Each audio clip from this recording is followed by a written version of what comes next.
എൻ്റെ പേര് ദീപ്തി. ഈ കഴിഞ്ഞ പ്രാവശ്യം കേരള PSC നടത്തിയ അസിസ്റ്റൻറ്റ് പ്രൊഫസർ ഇൻ കെമിസ്ട്രി എക്സാമിനേഷനിൽ മെയിൻ ലിസ്റ്റിൽ ഉൾപ്പെട്ട ഒരു ഉദ്യോഗാർത്ഥിയാണ് ഞാൻ. ഈ എക്സാമിന് പ്രിപ്പയർ ചെയ്യാൻ വേണ്ടിയിട്ട് ഞാൻ അറ്റൻഡ് ചെയ്തിട്ടുണ്ടായിരുന്നത് ഫ്യൂച്ചറിങ് ആപ്പ് വഴി ഷെജിത് സാറിൻ്റെ ക്ലാസ്സസ് ആയിരുന്നു. സാറിൻ്റെ ക്ലാസ്സസിനെ പറ്റി പറയുകയാണെങ്കിൽ സാറ് വളരെ ഓരോ ടോപ്പിക്കും വളരെ ഡീറ്റെയിൽ ആയിട്ട് വളരെ കൺസെപ്ച്വൽ ക്ലാരിറ്റിയോട് കൂടി വളരെ അധികം ടൈം സ്പെൻഡ് ചെയ്തിട്ടാണ് എടുത്തു തന്നിട്ടുണ്ടായിരുന്നത്. ഞാൻ MSc കഴിഞ്ഞ് കുറച്ച് ഗ്യാപ്പ് ഉണ്ടായിരുന്നതുകൊണ്ടും ഈ എക്സാം ഒരു ഡിസ്ക്രിപ്റ്റീവ് പാറ്റേണിലുള്ള എക്സാം ആയതുകൊണ്ടും സാറിൻ്റെ ക്ലാസ്സസ് എന്നെ ഒരുപാട് ഹെൽപ്പ് ചെയ്തിട്ടുണ്ട്. പിന്നെ നമ്മളൊരു ദിവസം ക്ലാസ് അറ്റൻഡ് ചെയ്യാൻ ലൈവ് ക്ലാസ് അറ്റൻഡ് ചെയ്യാൻ പറ്റിയില്ലെങ്കിലും വിത്തിൻ 1 or 2 days ഫ്യൂച്ചറിങ് ആപ്പിൽ അവർ റെക്കോർഡഡ് ക്ലാസ്സിൻ്റെ വീഡിയോസ് ഇടുമായിരുന്നു. എന്തെങ്കിലും ഡൗട്ട് ഉണ്ടെങ്കിൽ സാറിൻ്റെ അടുത്ത് ചോദിച്ചാൽ സാർ അത് വളരെ നന്നായിട്ട് തന്നെ എക്സ്പ്ലെയിൻ ചെയ്ത് തരുകയും ചെയ്യുമായിരുന്നു.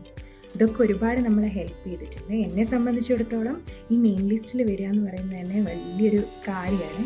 അതിനെനിക്ക് മെയിനായിട്ടും നന്ദി പറയാനുള്ളത് ഷെജിത് സാറിനോടാണ്. Thank you Shejith sir and thank you future.